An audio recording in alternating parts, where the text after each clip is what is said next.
magnitude, followed by Bathysphere. From the series Mysterious Circumstances, we present Michael Dennison and Dulcie Gray in Shadow of a Magnitude, a play for radio by Michael Robson.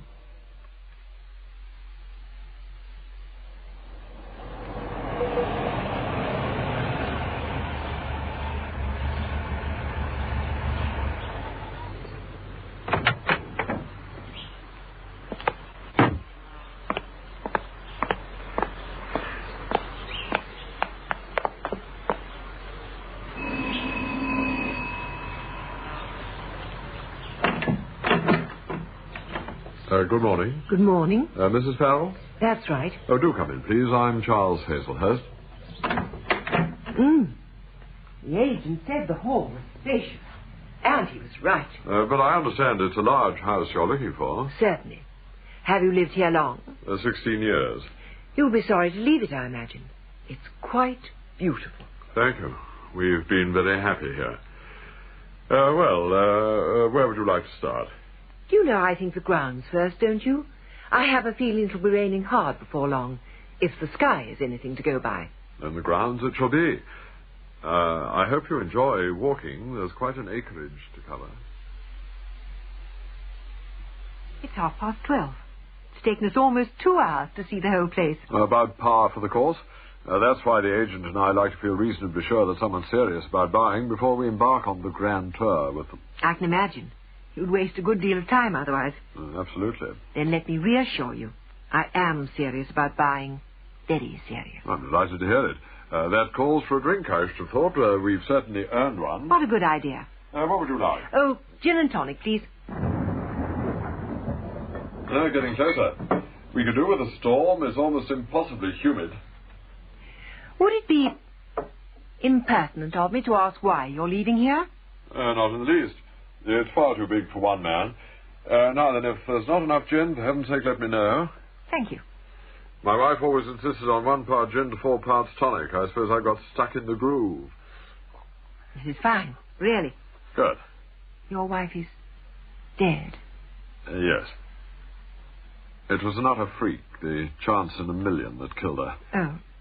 We were in Australia at the time, Melbourne. She was in a lift, some 24 stories up, when the safety mechanism went fut. The lift fell like a stone all the way down. Simone and the other 3 occupants were killed outright. How appalling.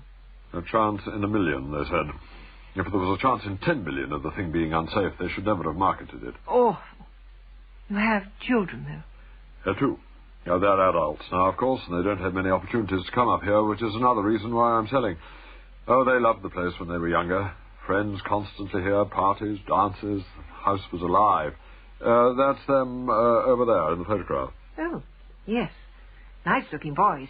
It's Simone they take after. Robin, the taller one with the scarf, he's in the Foreign Office, and young Johnny's a barrister. You must be very proud of them. Oh, they've done quite well for themselves. Indeed they have. And you, clearly you have children? Yes, a boy and a girl. Nice to have one of each. It makes life interesting. Yes, I'm sure. And the house will be for them, of course, as it used to be for Robin and Johnny. I think it'll suit them down to the ground. May I ask how old they are? I'm sorry. I was distracted for a moment. It must have been the thunder. It worries you? Not in the least. The children. Leon is 18 and James is 21. Well, couldn't be better. Think of the fun they could have here. And all the time in the world to enjoy it, if they decide to work locally. Yes, all the time in the world.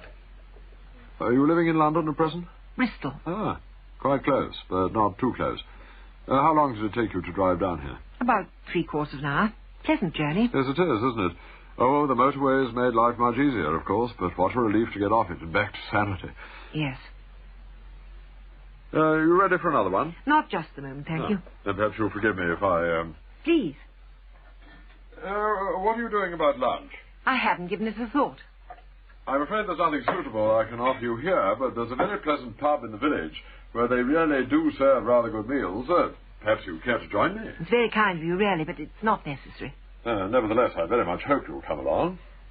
All right. Thank you. Good. Well, then, let me top up that drink. There's plenty of time. Gustav, the chap who does the cooking in the pub, doesn't get into his stride until 1:30 at least. What on earth is he doing till then? Preparing the terrines, I shouldn't wonder. Now, 1 of gin to 4 of tonic. There you are. Thank you. You must miss your wife very much. Well, I'm fortunately kept very busy. Work tends to blur the edges a bit. If I were here much, I'd find it unbearably depressing. Too many memories. There's nothing worse than happiness remembered in unhappy times. Yes, I know. Oh, this is a marvellous place, marvellous, but not for me, not now. You have somewhere else to live? We had a house in Knightsbridge when we were first married. I kept it on after we bought this place.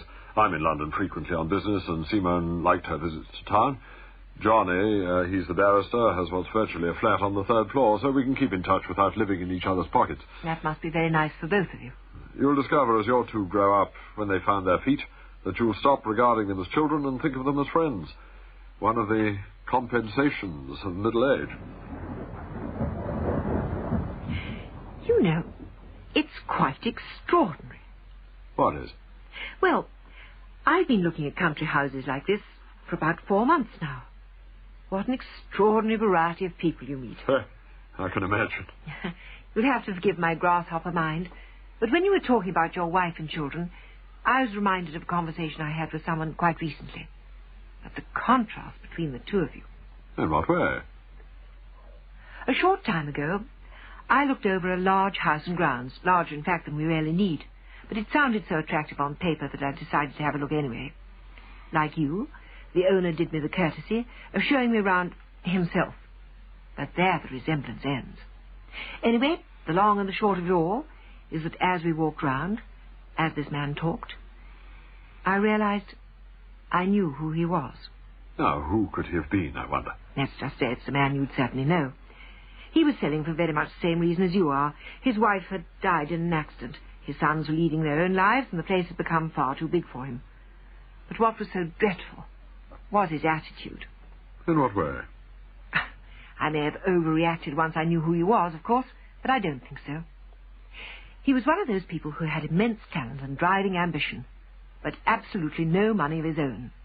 So he married cleverly and well. She came from a titled family, and she had access to the finance he needed to begin his company. He's done very well, of course, remarkably well, and I don't doubt he'll end up in the House of Lords. But his wife, she adored him, I believe, but he simply used her for her money, her prestige, and her connections. He wanted sons and heirs. She obliged him. He wanted an accomplished hostess and a country seat, and she was the answer. But as for love, I think, if anything, he despised her because she was so gullible and so gentle. She died, as I mentioned, in an accident. There was some question of negligence by a third party. The husband, with the aid of the best legal brains in the country, sued. He was awarded enormous damages. He gave his wife a funeral every bit as sumptuous as the wedding had been, and that was that. To him, it was like having a very expensive car that's ruined in an accident. Sue the person unfortunately responsible, take the money, and look round for a replacement as soon as you sensibly can. And you say I know this man? Bound to. What I've told you is common knowledge. If that's so, why not tell me who he is? Wouldn't that be unprofessional? I'm sure you wouldn't like me gossiping about you all over the country and naming you by name. My dear Mrs. Farrell, it wouldn't give me a moment's uneasiness, I assure you. No, perhaps it wouldn't. You're a very self-confident man. Is that a criticism or a commendation? Only a comment. You aren't lacking in confidence yourself. I wasn't always like this, believe me. I don't believe you. But I'm very glad you came this morning. Oh, why? Because of all the people who've looked round here recently, you're the only one I can see fitting in. Absolutely. And naturally, I want to sell, and as soon as possible. But I'd rather not sell to someone who wouldn't value it and grace it, as I'm sure you would. You're very complimentary. But for that very reason, I feel I should remind you that if you do decide to buy the house, your financial commitments don't end there. I wouldn't want you going home full of enthusiasm, talking it over with your husband, and suddenly realizing you have very considerable overheads to face. And in any event, your husband will want to see the place as well, presumably. Perhaps he'll be less enthusiastic than you appear to be. If a decision has to be made, it'll be mine, and mine only. Then he must have remarkable confidence in you, Mrs. Farrell. Not many men would saddle themselves with something as big as this without wanting to do their own investigating. I'd like to tell you about my husband. Oh, of course. Tom's father was a vicar in a country parish in Lincolnshire. There were 3 children. Tom was the youngest. The parents were prepared to lead lives of genteel poverty in order to give the children the best possible education. Tom went to a minor public school and took a scholarship to Manchester University. He read engineering and eventually got a creditable degree. It would have been a first if he hadn't spent his last year battling with nervous asthma. Oh, what a terrible thing. He taught for a while at the university. Then he was offered a position in the research and development section of an engineering firm just outside Bristol. The pay was almost derisory, but Tom was attracted to the work. They were developing forms of apparatus to make maimed ex-servicemen and badly injured civilians more mobile. Excellent work. He'd been there a year when I met him. He was the only completely selfless man I've ever known. We married, we had 2 children, and the firm began to prosper. As it prospered, Tom's responsibilities increased and his nervous asthma returned. But he wouldn't leave off what he was doing because he was too involved. And then, 7 years ago, a new drug came onto the market. Something that would relieve chronic asthmatics without their needing recourse to oxygen machines and the like. He was halfway through the first month's course of the new drug when he died. He was 40. But the drug itself wasn't responsible for his death. All patients taking the drug were warned that it was highly dangerous to touch alcohol at the same time. Alcohol, Mr. Hazelhurst. But Tom was always drinking coffee. And it was the combination of caffeine and the drug that killed him. You've taken 2.5 hours of my time to lead up to this. Why bother with the farce of a guided tour first? You were here, you had access to me. Why the charade beforehand? Would you have listened if you hadn't thought that I was seriously interested in buying the house? Would you have offered me drinks and lunch and been prepared to put up with a few biographical details if you hadn't thought that there was at least a fighting chance of a sale? My company has made financial reparations? After 6 years, yes. After 6 years of chicanery and evasions. After being shamed into it by the campaigns of a few hard-nosed Fleet Street men. But never willingly. No firm willingly parts with almost £1 million. Exhaustive inquiries had to be made first into every case of death. The findings were published within a year of the death. Mrs. Farrell, I hope you've received some satisfaction from telling me this, but now I think you'd better go. But it isn't the whole story. I think you had better go. Are you going to throw me out physically? I hope that won't be necessary. It may be, because I intend to finish the story. What makes you suppose I shall stay to hear you out? Because if you leave me alone, I shall destroy every painting in this room. And you'd be obliged to send for the police, and there'd be a scandal when it became known who I am in relation to what you are. I'll give you 5 minutes, then I shall telephone the police, scandal or no scandal. You'll give me as long as it takes. I don't want to take legal action against you, but I shall without hesitation if you aren't out of this house by 1 o'clock. It'll be over by then, I can assure you. Well, then. Well, then. Tom's firm did what they could financially after his death, but it couldn't compare with what he'd been earning when he was alive. And the children, in addition to losing their father, they had to leave the schools they were attending. All that was confusing enough. But what finally disintegrated them was the attitude of you and your fellow directors. Cynical, temporizing, attempting to avoid all responsibility, letting the whole thing drag on year after year, the unacceptable face of capitalism. Your reparations were made last September, and by then it was much too late. My daughter Leonie was found dead in a back street off Covent Garden of an interesting combination of malnutrition, blood poisoning, and heroin. My son is a mercenary soldier. I haven't heard from him for over a year. He may be in Africa, I don't know. He may be dead, I don't know. It sounds grotesque, doesn't it? The kind of thing that just doesn't happen to normal people. But until my husband began that course of drugs that your chemists had pronounced suitable for sale, we were a normal, happy, and united family. I'm sorry. You are?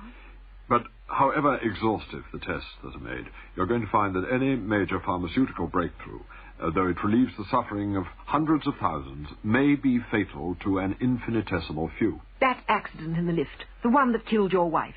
What were your comments to me not 20 minutes ago? A chance in 1 million, the manufacturers said.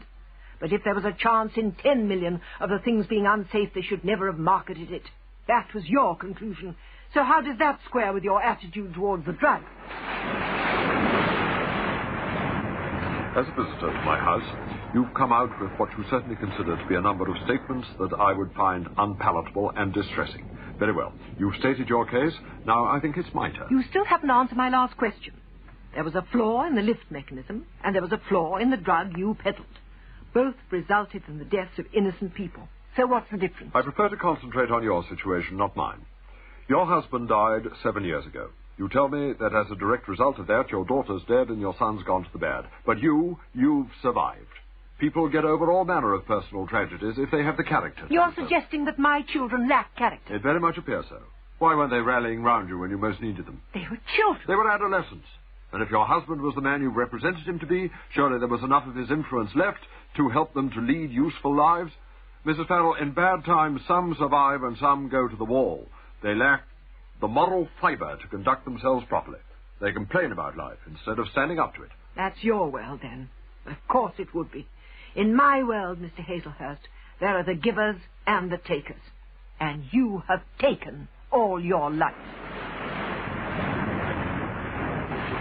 I want you to leave now. Make me.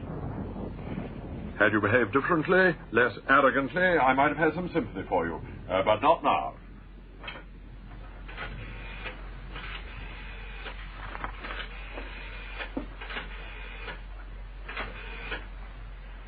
Arrogant. Sergeant Harper? This is Charles Hazelhurst, Sergeant. I'm having some trouble at my home. A woman came here this morning on the pretext of being interested in buying the place. In fact, she's trespassing, and I've asked her to leave. She refuses.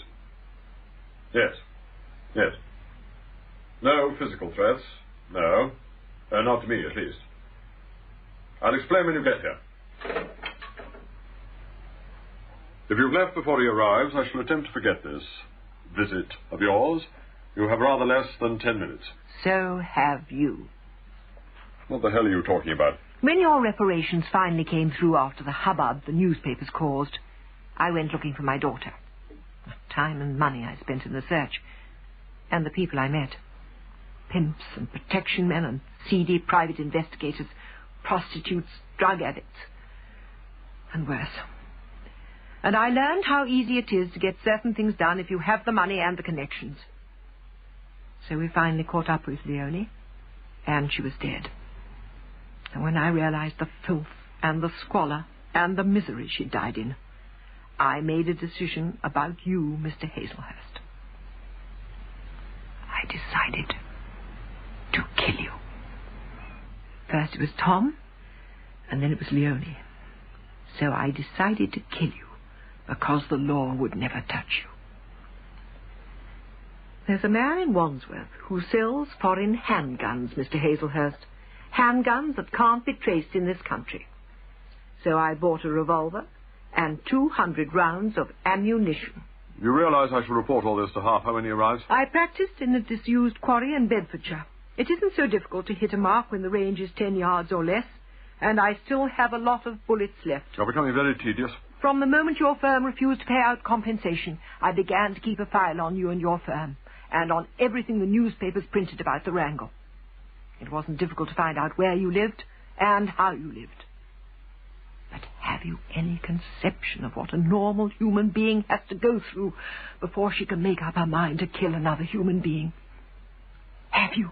Normal human beings don't behave as you're doing. You need a psychiatrist. Is that all you can say? Someone should have said it months ago, evidently. But why do I need a psychiatrist? Can you answer that? Oh, for God's sake, will you shut up? You're not a man who likes home truths unless you're uttering them, are you? By God, you're going to regret ever coming to this house. But not as much as you will. What do you expect to achieve by behaving in this way? What do you expect to achieve? I wanted to discover what you were really like, and now I know it. You've made me lose my temper. Congratulations. You must have heard it, the optimist who reminds you that this is the first day of the rest of your life. What are you on about now? But how would you feel if you knew that this was the last day of the rest of your life? This is all very extravagant and unnecessary, Mrs. Farrell.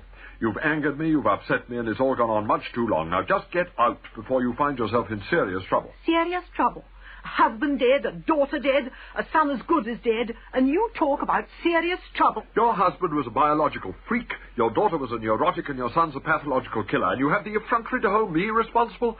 I hope for your sake that you have a very good solicitor, because I promise you you're going to need the best there is. You're feeling suddenly inadequate, because for the first time in your life, you've come face to face with your conscience, and you don't like what you see. I see a hysterical and vicious woman, and I don't like what I see. I'm going to have another drink. Do you intend to stop me? Are you prepared to brawl with a hysterical and vicious woman? But this time, 3 parts gin and 1 part tonic. This morning, before I left home, I was physically sick. Before I turned into your drive, I was sick again, because I knew that in all probability, I would have to kill you. And until I met you, perhaps for a few minutes when we first talked in here, I felt a great relief, because I began to believe that I might have been wrong. That you might feel remorse for the havoc you caused and the terrible delay you insisted on before this arbitrary compensation was made. Threats to my life. You're madder than I thought. But I was wrong. You were everything I knew you must be. Complacent, arrogant, unimaginative, and utterly without compassion. All right. Now, look here. Put it away. Put that stupid gun away. Stay there. Stay exactly where you are. This is ludicrous. Are you determined to go to prison? I shall have to. Because even if it was possible for me to kill you and escape, I couldn't do so. I have a social conscience, you see. Put it away. Put it away, and I'll do the best I can for you when Harper arrives. But put it away. Do you believe me now? I believe you're very ill and you need treatment. But will you accept that you are the reason for what you call my illness? We were conducting a war against a serious affliction, and in winning that war, a very few unfortunate people died. But you shoot a general because a handful of his soldiers are killed? If only you look at it rationally. If there was 1 chance in 10 million of the lifts being unsafe, they should never have put it on the market. All right, but I didn't threaten to kill the manufacturers, did I? I used the law. Because you had the money to buy the best than the law could offer. We went to the law as well. Those of us who were left without husbands or wives or parents or children after your drug had struck home. But we didn't carry the guns you did. You flicked us away like so many fleas, and year after year went by, and still you were offering nothing. And you haven't altered now. The same inhuman callousness.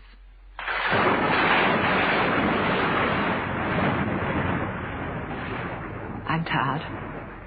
And I'm desperate. And I'm frightened. More frightened than I've ever been in my life. But not of you. Of the anger inside me. And of the long, slow horror I'll have to go through when you are dead.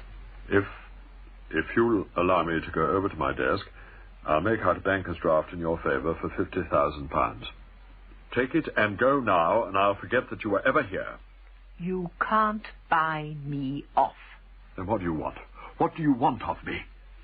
Give me back my son, and my daughter, and my husband. If I could, I would.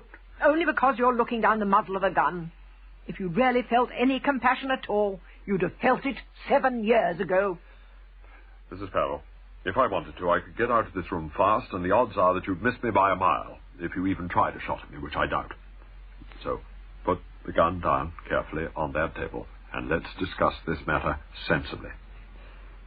Why ruin your life for an impulse? Because you've got to be punished. You and men like you have got to be punished by someone. And if the law won't do it, then I must. You got away with it, and already people have forgotten what it's like for those of us left behind. But the money was paid. After 6 years, yes, and with the greatest reluctance. And only because by holding out any longer, you knew that you'd be damaging the image of your company. You weren't concerned with human values, only with commerce. And what is money? It can't buy back Tom. And Leonie. Put the gun down. Put it down. That's him. That's Harper. And some came running. I'm warning you. And I'm warning you. I shall plead not guilty because I want a full trial. And I shall go into the witness box so that I can tell them exactly what drove me to this. An hysterical woman who waved the gun around? You'll pay dearly for the way you behaved today, I promise you. Don't answer it. We haven't finished yet. You idiot. You perfect idiot. Oh! You wouldn't believe me, would you?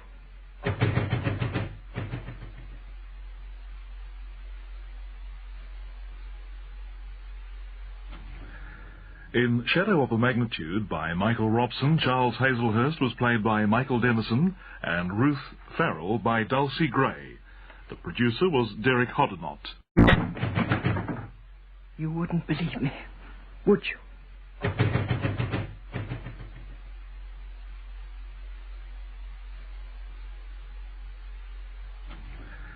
In Shadow of a Magnitude by Michael Robson, Charles Hazelhurst was played by Michael Dennison and Ruth Farrell by Dulcie Gray. The producer was Derek Hoddinott. Arch Oboler's Lights Out, everybody.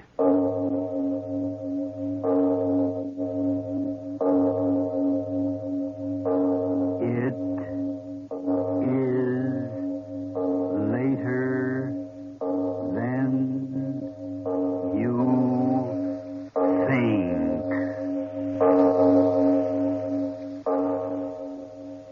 This is Arch Oboler bringing you another in our series of stories of the unusual. And once again we caution you, these lights-out stories are definitely not for the timid soul.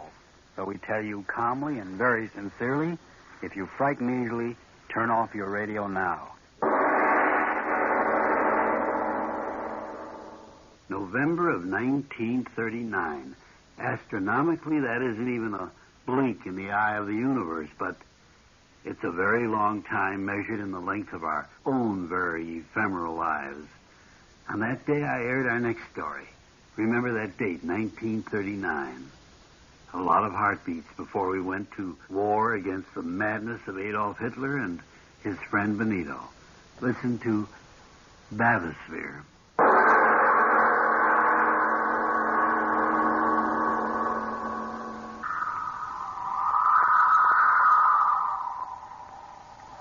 The sea is very quiet. Yes, Your Excellency. Will it be very quiet under the water? No motion, Your Excellency. And so it'll all be very amusing. I hope so, sir. The captain ought to have everything ready by now, sir. If you'll excuse me now, Your Excellency, I'll go see. No, just a moment, Doctor. Yes, Your Excellency? You're much too impatient, my dear young friend. One of the great joys of an experience is to savor it before it happens. Yes, stay and talk to me. As you say, Your Excellency. How far under will we have to go to break the record? Over half a mile. How far's the bottom? Just over the record mark. Deeper than any man's ever gone. It'll all be very amusing. Suddenly the wind's changed. Always at this hour of the day, Your Excellency.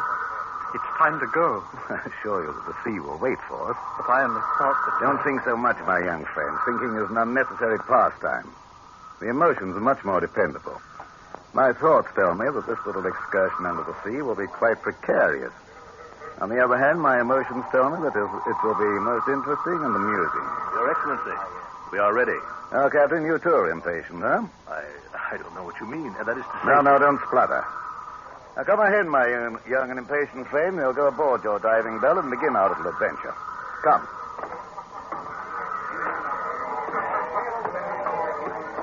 Attention! You see, Your Excellency, we are quite ready. Well, Doctor, is everything to your satisfaction? Did you put in an extra oxygen tank, Captain? Yes, sir. Everything just as you said, Doctor. The telephone communication been tested? 20 times. Searchlight? I assure you everything has been tested, Doctor. The winch goes smoothly now. Why, yes, I believe... I don't want you to believe. I want you to know. But I assure you... Go and test it at once. Yes, Doctor. At once, Doctor. All right, men. Test number one. Aye, sir. Test number one. Slowly. Slowly there. Well, your thoroughness is most commendable, Doctor. We are going half a mile below the sea, sir. Nothing can be left to chance. The pressures down there are almost beyond imagination. Yes, I know. Particularly on this dive, everything must be perfection. You mean the record? I mean, Your Excellency, that your life is precious to the state. Yes. The press of the world has known me only as a record breaker in the world of what they so quaintly term power politics. By nightfall, they'll herald me as a record breaker in the world of science, eh, Doctor? If all goes well, Your Excellency. If you have doubts? No one can predict the ways of the sea. What are you talking about? You'll be quite apart from the sea inside of this steel ball, this bathysphere. Oxygen to breathe, telephones with which to communicate, lights with which to see. Why should there be any question? Question of the human factor, Your Excellency. If you're as cautious as they said, I like that. I, too, am a cautious man. Oh, yes, indeed. My success has been based upon determining that the unpredictable cannot occur before shall I say, embark upon my bold adventure. I'm talking quite frankly with you, eh, Doctor? Well, it pleases me to do so. For a few hours, we'll be locked up in that steel ball. There's no reason you shouldn't know a little about your leader, is there? You honor me, sir. For example, I know beyond a shadow of a doubt that the steel cable which will drop us down beneath the ocean has strength enough to hold 50 such steel spheres as the one we'll be in. I know, too, that you've made 30 such descents towards the floor of the ocean without the slightest misadventure. The men on this cruiser, they are specially trained for the work. And with my life in their hands, I'm sure they'll be particularly careful on this descent. Hey, Doctor? There is no doubt of it, sir. All ready now, sir? Shall we go now, Your Excellency? Yes, of course, of course. Careful, Your Excellency. The deck is quite wet here. Well, thank you, Captain. You very thoughtful. Thank you, sir. Attention! No formalities. Let the men go about their business so we can get started. Yes, Your Excellency. At your work, men. Would you like to get into the bathysphere first, Your Excellency? No, after you. Quite a small doorway, isn't it? How fortunate we're both small, lean men, Doctor. Lean men. Caesar once said something about that sort, didn't he? I don't know much about that sort of thing, sir. Oh, I didn't imagine so. Get in, Doctor. I'll follow you. Yes, sir. Head first into the steel ball. Quite without dignity, eh, Captain? Shall I help you, sir? No, I'll make it all right. You ready for me, Doctor? Come ahead, sir. And careful of the bolt end, sir. Careful. That does it. You're all right, sir? Yes, of course I am. Well, what are we waiting for? Captain. Aye, sir? Close her up. Aye, sir. Your ears. Cover your ears, sir. Huh? The bolts and wing bolts that hold the door shut, they have to be tightened by hammering with a sledge. Cover your ears, sir.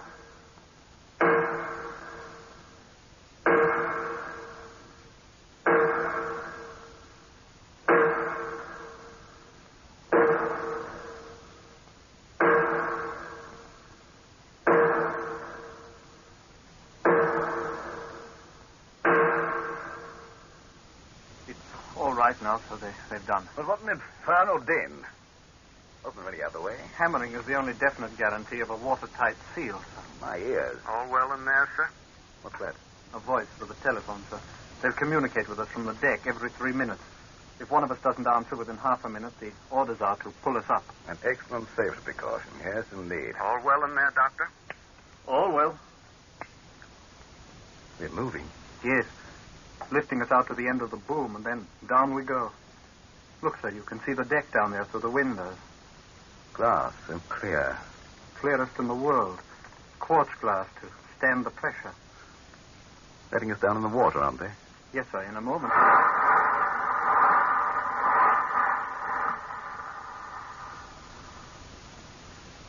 We're under. Yes, I turn the oxygen higher.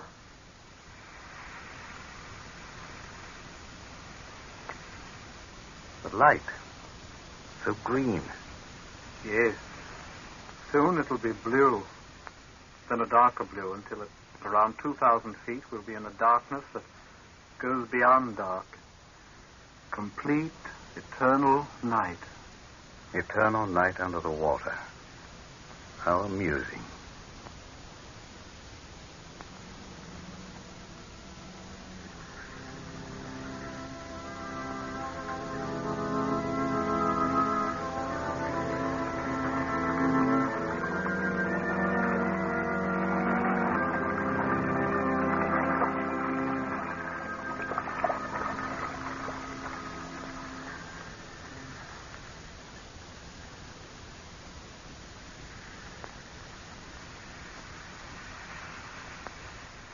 All well down there, sir?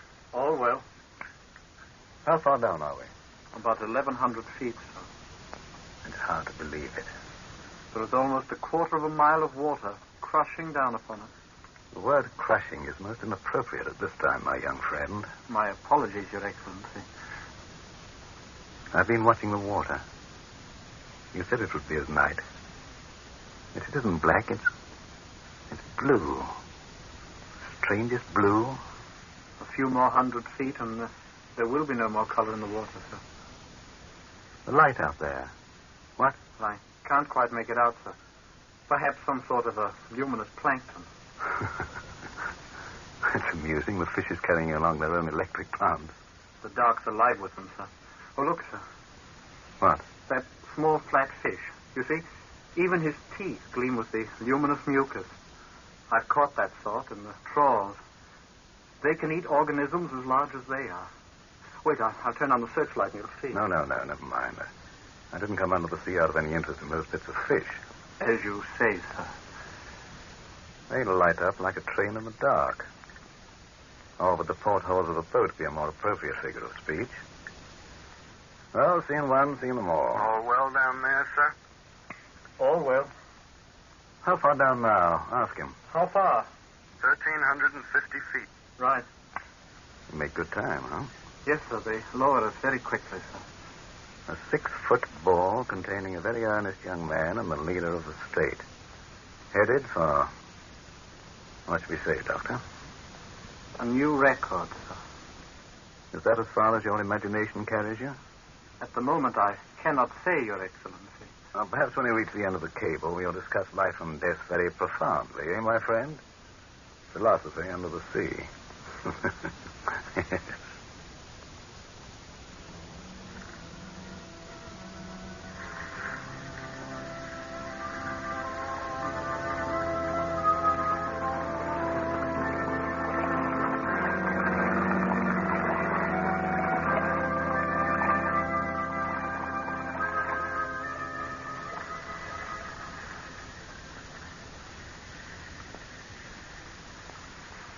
All well down there, sir? All well. 2,200 feet. Right. How much further? We've 4,000 feet of cable, sir. You were right. There's a darkness out there now that's darker than any night that man has ever seen. It's amusing.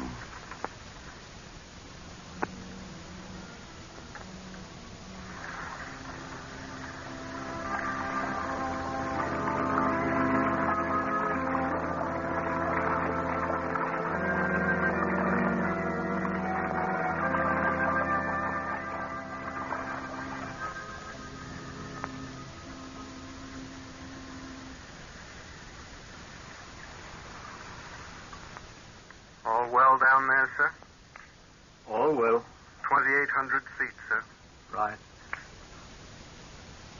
Your Excellency, Yes? in 10 or 11 minutes we will have broken the record.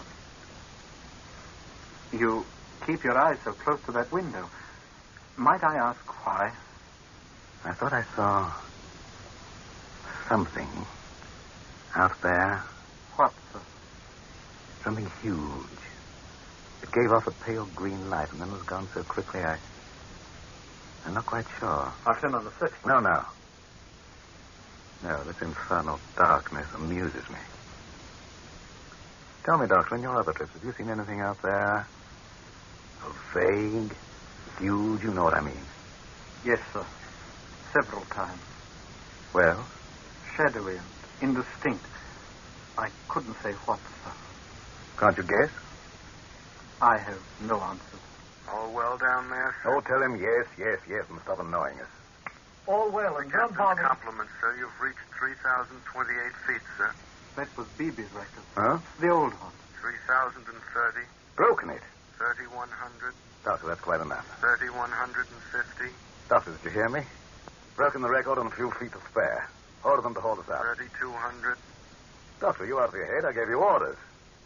Have them pull us up. I've had enough of this. I tell you that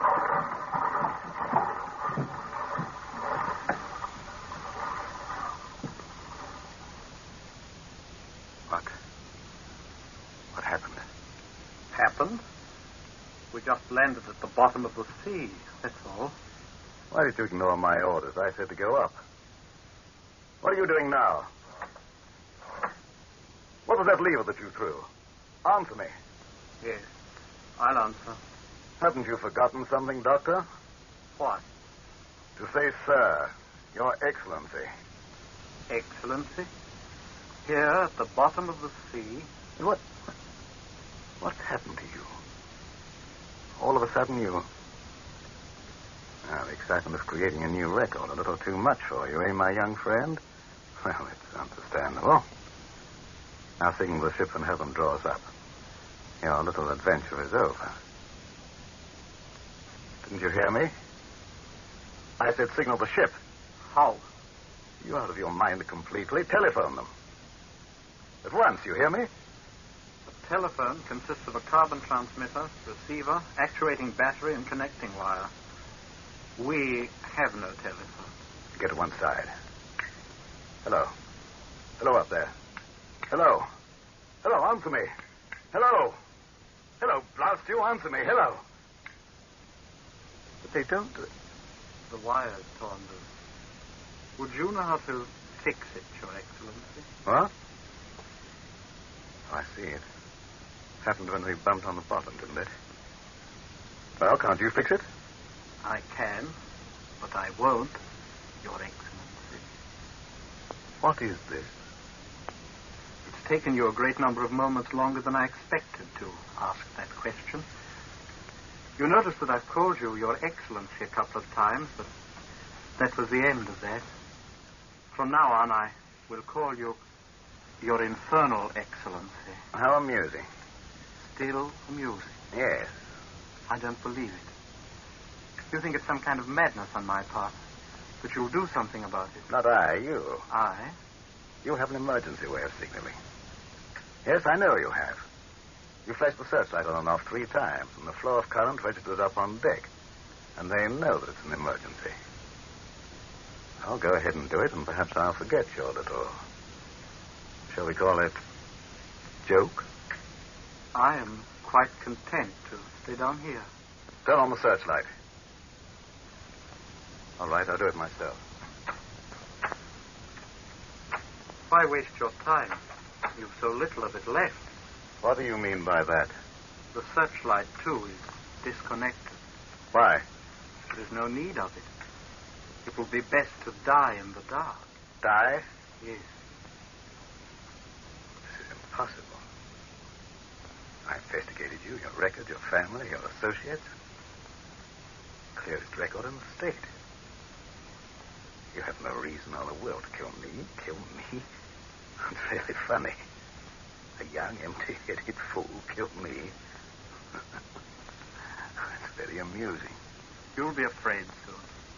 Is it possible that you've forgotten the final emergency signal, you fool? Yes, I said signal. The signal of silence. I'll try the telephone as scheduled, and when we don't answer, they'll pull us up. Have you forgotten that? It's been more than 3 minutes since the last signal. If what you say is true, why aren't we moving? We are. For all I know, we are. Are we? The darkness, who can tell if there's enough motion? You know we're motionless. As quiet as in a tomb. Appropriate, that. And we'll stay here. I know that. Huh? That lever up on the roof that I pulled. Well? It threw the end of the steel cable free. Yes, severed the cord between ourselves and the ship and the world. No. We are here, Your Infernal Excellency. Down here to stay. No. You lie. I don't believe you. They'll pull us up. The telephone, here. Here, you up there, listen. Get me up. Get me up. You up there, hear me. It's your leader. Get me out of here. Get me out of here. You hear me? Get me out of here. Out of here. Out of here.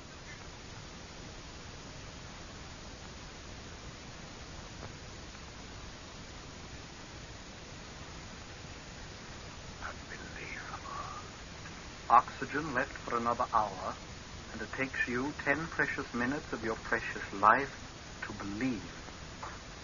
You do believe you're going to die now, don't you? But I'm sure nothing could happen. Every detail of the machinery. The record of every member of the crew. And I was one of those who was perfectly harmless, eh? Yes, your past. Since a boy trained in the schools of the state. Your father an official. Why do you do this to me? Why? Your ego is so great that even now, knowing you're going to die here with me, you're less concerned with death than you are with knowing wherein you failed. Answer me, why do you do this? You were trained in my schools, brought up to think the way you should think. Who up there made you do this thing, and why? It will be a slow death. As slow as the death of my country. Answer me, who and why? Your mouth will bite for air, and there won't be enough to let you live, and yet there'll be enough so that you won't quite die. You'll tell me you will. Your lungs will reach up through your mouth, a breath of air, just another. There won't be another. And as you die, you'll know it. I want to know one thing. Why do you do this? Why? Yes, I'll give you your whys. You trained me in your schools. And from morning to night, what went into my head was only what you decreed was right and proper for a good citizen of your eternal state to know. Yes, you crammed my head full. But there's one place you and your books and your speeches couldn't reach. My heart. Your heart? Yes, heart. You heard me, heart. My head said believe. My heart said no. My head said obey. My heart said no. That's where you made your mistake, you devil. You didn't start in young enough with me. For the heart that was born inside of me has brought you here to die. I don't understand. Wait, I'll turn a little more oxygen on. That'll give me a little more strength to keep on telling you your whys and cut the breath left for you after I'm finished. What was I saying? Yes, that you didn't condition me quite well enough. Should have started with the embryo, for somewhere along the line a little humanity got inside of me that cried out against what you were doing. It grew and grew until it said you had to die. And you will die. Yes, here in the black under the sea. And they won't roll drums for you, march for you. Ended here. What have you to say to that? You fool. Is that all you answer? Yes, fool. You think I'm a fool to die here with you? You call me a fool when I know that ending here I give a new beginning to those up there. Yes, such a fool. Oh, stop saying that. They won't say it back in the cities when they know that they're free. You fool. You think the freeing them of me will make them free? Yes, of course it will. I call you fool again. How do you think I became the head of the state? Through my great wisdom? I'm really not so wise. Through my great courage? No man has courage of that sort to stand up single-handed against the bullets and the bayonets of the entrenched powers. And how did I do it? With lies and ruthlessness and cruelty, I know. You don't know a thing. You saw the end result surrounded by pomp and circumstance, and you couldn't see the means. All right, I know I'm going to die. And a man is expected to die as long as I have. The actuality isn't quite as frightening as you might think. Since I am going to die, I'll have the one small satisfaction of showing you that you're an empty-headed fool. Stop saying that. Oh, you too have an ego. Apparently it's lived for weeks on how you'd make me plead and beg and squirm down on my knees. I had a few moments of hysteria, didn't I? You like that. But you don't like this. My sitting in the dark so calmly telling you that you're a fool. I haven't failed. You're here. You failed because if you're killing me and yourself to give them back their freedom, whatever that word means, you're dying quite in vain. You're saying that because you think... No, don't talk. Listen to me. I'll tell you where you failed. I came into power not alone through my own strength, but because the conditions of our country were such that other men sitting on their wealth came to the decision that I alone could keep them there. But it was you... I tell you, listen. When an ancient rule of privilege is threatened, it seeks to live no matter what the cost. The cost to them was me, and they found me worth it. For I threw to the mass none of the wealth they'd worked to build, but only fighting phrases of prejudice and hate to cost the men who made me nothing but the rent of the halls for the simple to hear my opiates. And so I call you fool. Fool to die and fool to kill me. Well, the conditions that made me will still exist when I'm dead. You free them of me. But what of hunger? What of ruthless exploitation? These will still be free up there to put hate and desperation into men. And So the ones who gave me power will find a new leader to stop the rumblings of rebellion with all the tricks that I taught them. A new leader. You hear me, fool? A new leader. No, it isn't true. It can't be true. So dark. If I could see your face, to see the fool discovering he's a fool. They will be free. They will. What magic do you think will come into the air when I'm dead? Will men forget their greed and say, oh, we've quite enough. That's enough for everyone. Let each share according to his needs. No, fool. With me or without me, the game will be played just as it always has been played. So you're a fool and die like one. Well, what could I have done? I had to do something. I'll tell you what you could have done. You could have done the one thing that would have in time helped destroy not only me, but those who made me. You could have gone to the people. What? Yes, walked among them, worked among them. And at every chance whispered to them the things I kept from them. A noose would have been around your neck every time you opened up your mouth. And yet, in that talking of liberty and freedom and common decency and all the rest of that sort of thing, there'd have been far more meaning in this futile murdering of me. I've had them hunted down and shot, each of those who dared to whisper among the people. But as they died, I didn't call them fools, because I knew that they were wise. That only through the will to live and do of the great bludgeoning mass of their people was their hope of making that new world they wanted. Oh, why have I bothered talking? The air's thick. I'm tired. Hand me something heavy, fool. Why? Why? More explanations? All right, the last one. You think I'm going to sit here and wait and count my every breath until the dark's crawling with horrors and I'm No. I'll end it now, quickly. Yes, faster than a bullet shot. Give me something heavy, I tell you. I'll smash the glass. The water, tons of it, smashing in. I'll be dead, faster than the thought, and that'll end it. Give me something to smash the glass, or I'll... There, sir? All well down there, sir?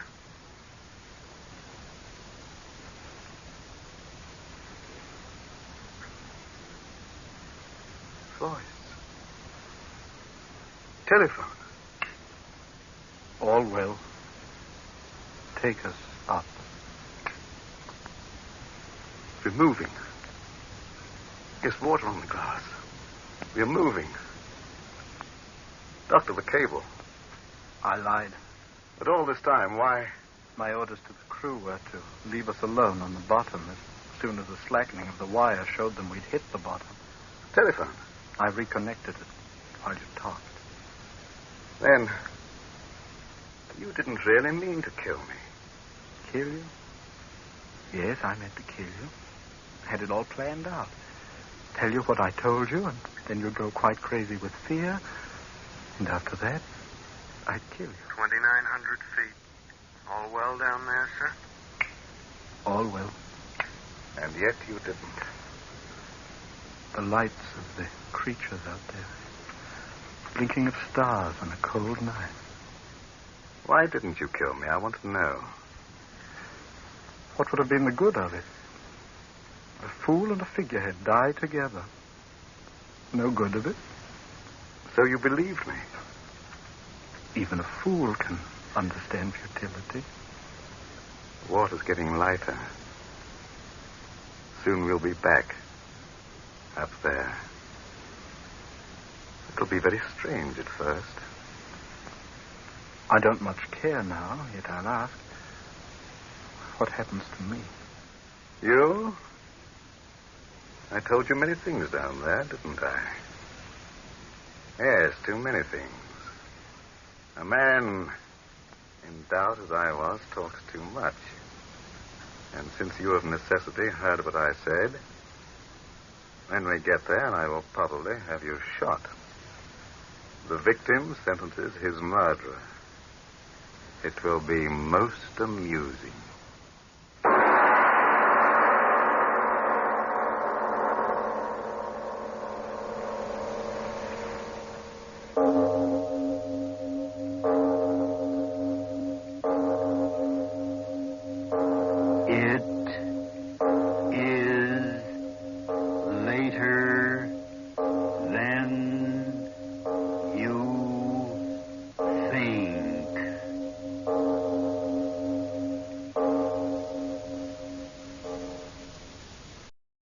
That's our show for tonight.